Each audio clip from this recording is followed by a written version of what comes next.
বন্ধুরা, আপনারা দেখছেন রূপসী বাংলা টিভি।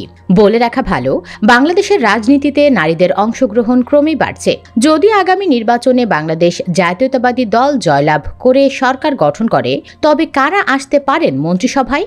আজ আমরা পরিচয় করিয়ে দেব প্রয়াত 5 জন প্রভাবশালী বিএনপির নেতার সেই সব কন্যাদের সাথে যারা মেধা, জনপ্রিয়তা এবং পারিবারিক রাজনৈতিক ঐতিহ্যের কারণে মন্ত্রী হওয়ার দৌড়ে এগিয়ে আছেন। শ্যামা অবায়েদ ইসলাম রিঙ্কু। ফরিদপুর 2 আসন অর্থাৎ নগরকান্দা ও সালথা এই আসনটিতে আগে থেকেই 2 হেভিওয়েট নেতা প্রতিদ্বন্দ্বিতা করে আসছিলেন। বিএনপির সাবেক মহাসচিব KM ওবায়দুর রহমান এবং আওয়ামী লীগের জাতীয় সংসদের উপনেতা সৈয়দা সাজেদা চৌধুরী। এই দুজনের মৃত্যুর পর তাদের সন্তানেরা নির্বাচনে হাল ধরেছেন। বর্তমান আওয়ামী লীগ সরকার ক্ষমতায় নেই, তাই সৈয়দা সাজেদা চৌধুরীর পুত্র শাহদাব আকবর চৌধুরীও মাঠে নেই।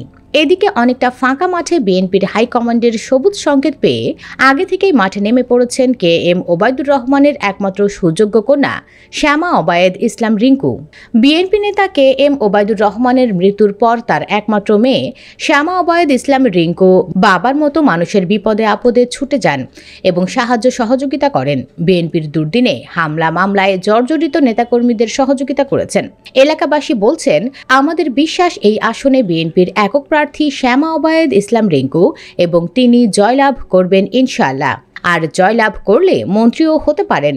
শ্যামা অবায়েদ বলেন, বিগত 17 বছরে নগরকান্দা সালথায় কোনো উন্নয়ন হয়নি। স্কুল, কলেজ ও মাদ্রাসায় উন্নয়ন হয়নি, সড়কের উন্নয়ন হয়নি। হাজার হাজার বেকার যুবক যুবতীদের কর্মসংস্থানের ব্যবস্থা হয়নি। বিশেষ করে নারী, শিশু ও বৃদ্ধাদের কল্যাণে তেমন কোনো উদ্যোগ নেওয়া হয়নি। আগামী জাতীয় সংসদ নির্বাচনে ফরিদপুর 2 আসনের জনগণের ভোটে নির্বাচিত হলে উপরের সমস্যাগুলোর সমাধানের চেষ্টা করব। নগরকান্দায় একটি আধুনিক মানের হাসপাতাল প্রতিষ্ঠার পরিকল্পনা আছে। বাবার মতো আজীবন নগরকান্দা সালথাবাসীর বিপদে আপদে পাশে থাকব ইনশাআল্লাহ। সৈয়দা আদিবা হোসেন। সিলেট 6 আসনে বিএনপির মনোনয়ন প্রত্যাশীদের মধ্যে সৈয়দা আদিবা হোসেন ইতিমধ্যেই সাধারণ মানুষের মনে জায়গা করে নিয়েছেন। তিনি সিলেট 6 আসনের সাবেক সংসদ সদস্য ও বিএনপি নেতা মরহুম ডক্টর সৈয়দ মকবুল হোসেনের কন্যা। 2022 সালে তার বাবার মৃত্যুর পর থেকেই তিনি সিলেটের রাজনীতিতে সক্রিয় হয়েছেন। পারিবারিক রাজনৈতিক ঐতিহ্য এবং ব্যক্তিগত মেধা ও মনন দিয়ে তিনি জনগণের মন জয় করতে শুরু করেছেন। সাম্প্রতিক সময়ে তিনি গোপালগঞ্জ ও বিয়ানীবাজারের গ্রামগঞ্জ, হাটবাজার, পাড়া মহল্লা, স্কুল, কলেজ ও মাদ্রাসায় নিয়মিত দেখা যাচ্ছে। তিনি সাধারণ মানুষ, তরুণ ভোটার এবং স্থানীয় বিশিষ্টজনদের সঙ্গে মতবিনিময় সভা ও উঠান বৈঠকের মাধ্যমে শক্তিশালী জনসম্পৃক্ততা গড়ে তুলছেন। তার সফরসূচিতে নারী পুরুষ নির্বিশেষে এলাকাবাসীর স্বতঃস্ফূর্ত অংশগ্রহণ সবার নজর কাটছে।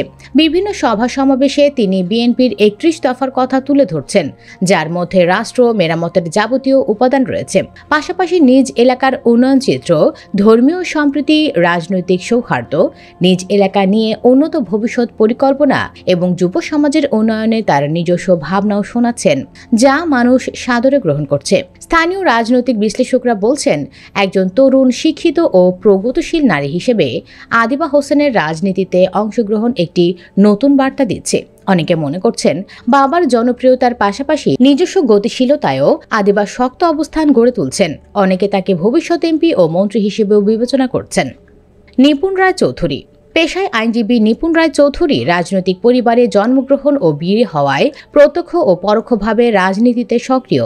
ইডেন কলেজের সাবেক এই ছাত্রী রাজনীতিতে সক্রিয় হন ছাত্রজীবন থেকেই। পরিবার থেকেই নিপুণের রাজনীতির হাতেখড়ি। বিএনপির নির্বাহী কমিটির সদস্য নিপুণ রায় একই সঙ্গে কেরানীগঞ্জ দক্ষিণ শাখা বিএনপির সভাপতি। আগামী নির্বাচনে তিনি সেখানকার কোনো একটি আসনের এমপি প্রার্থী হতে পারেন। নিপুণের শ্বশুর সাবেক মন্ত্রী ও বিএনপির জাতীয় স্থায়ী কমিটির সদস্য গয়েশ্বর চন্দ্র রায় এবং তার বাবা অ্যাডভোকেট নিতাই রায় চৌধুরী, যিনি বিএনপির ভাইস চেয়ারম্যান ও সাবেক মন্ত্রী। তার স্বামী অমিতাভ রায় প্রতিষ্ঠিত ব্যবসায়ী। মিছিল, মিটিং কিংবা সভা সমাবেশ সর্বত্রই নিপুণ রায়ের সমান উপস্থিতি। দিন কি রাত, সকাল কি সন্ধ্যা, দলের সকল কর্মসূচিতে দেখা যায় নিপুণ রায়কে। তার এই কর্মচঞ্চলতা রাজনীতিতে এগিয়ে নিয়েছে অনেকটা পথ। 2018 সালের ফেব্রুয়ারি মাসে বিএনপি চেয়ারপারসন খালেদা জিয়াকে কারাগারে নেয়ার প্রতিবাদে নয়াপল্টনে অনুষ্ঠিত হয় কালো পতাকা প্রদর্শন কর্মসূচি। সেখানে দেখা যায় নিপুণকে। গরম জলে ভিজেও যেন ক্ষান্ত হননি তিনি। কিছুক্ষণ পর অসুস্থ হয়ে পড়লে নেওয়া হয় হাসপাতালে। এরপরও বহু মিছিল, মিটিং, সভা সমাবেশে সক্রিয় ভূমিকা রেখে চলেছেন নিপুণ।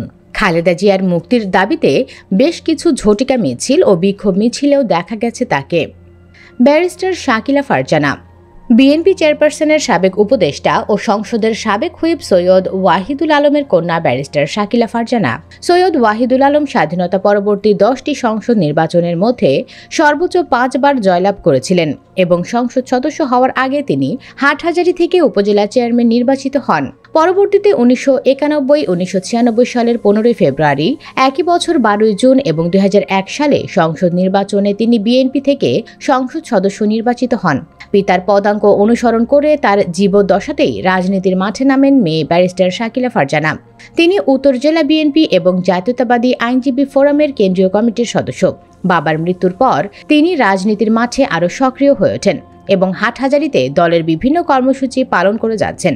আসন্ন ত্রয়োদশ জাতীয় সংসদ নির্বাচনে তিনিও বিএনপি থেকে মনোনয়ন প্রত্যাশী। এ প্রসঙ্গে ব্যারিস্টার শাকিলা ফারজানা বলেন, আমার বাবা সৈয়দ ওয়াহিদুল আলম হাটহাজারী উপজেলা পরিষদের চেয়ারম্যান এবং এই আসনে টানা 5 বার সংসদ সদস্য ছিলেন।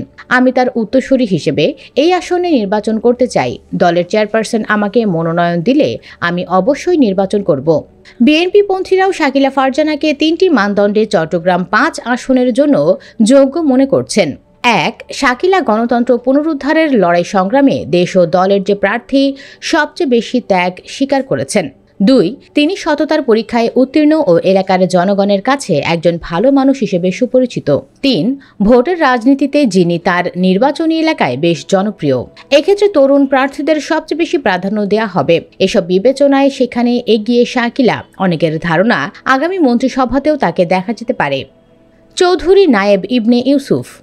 বিএনপি এখনও কোনো আসনের জন্য কাউকে প্রার্থী হিসেবে ঘোষণা না দিলেও সম্প্রতি দলের নেতাদের নিয়ে করা এক অনলাইন বৈঠকে তারেক রহমান ফরিদপুর 3 আসনে বিএনপির হয়ে প্রতিদ্বন্দ্বিতা করার জন্য চৌধুরী নায়েব ইবনে ইউসুফকে সর্বাত্মক প্রস্তুতি নেওয়ার পরামর্শ দেন।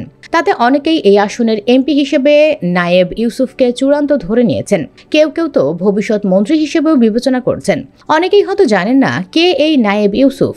তিনি বিএনপির সাবেক ভাইস চেয়ারম্যান, সাবেক মন্ত্রী ও 5 বারের এমপি। অত্যন্ত জনপ্রিয় এবং সর্বমহলে গ্রহণযোগ্য ব্যক্তিত্ব চৌধুরী কামাল ইবনে ইউসুফের বড় মেয়ে। আগে থেকেই রাজনীতিতে ছিলেন নায়েব ইউসুফ, তবে বাবার মৃত্যুর পরে সার্বক্ষণিক সক্রিয় রাজনীতিতে এসে তৃণমূলের সর্বস্তরের মানুষের সাথে অনায়াসে মিশে গিয়ে নির্বাচনী এলাকায় যে ইতিবাচক ভাবমূর্তি গড়ে তুলেছেন তিনি তার সত্যি প্রশংসার দাবিদার।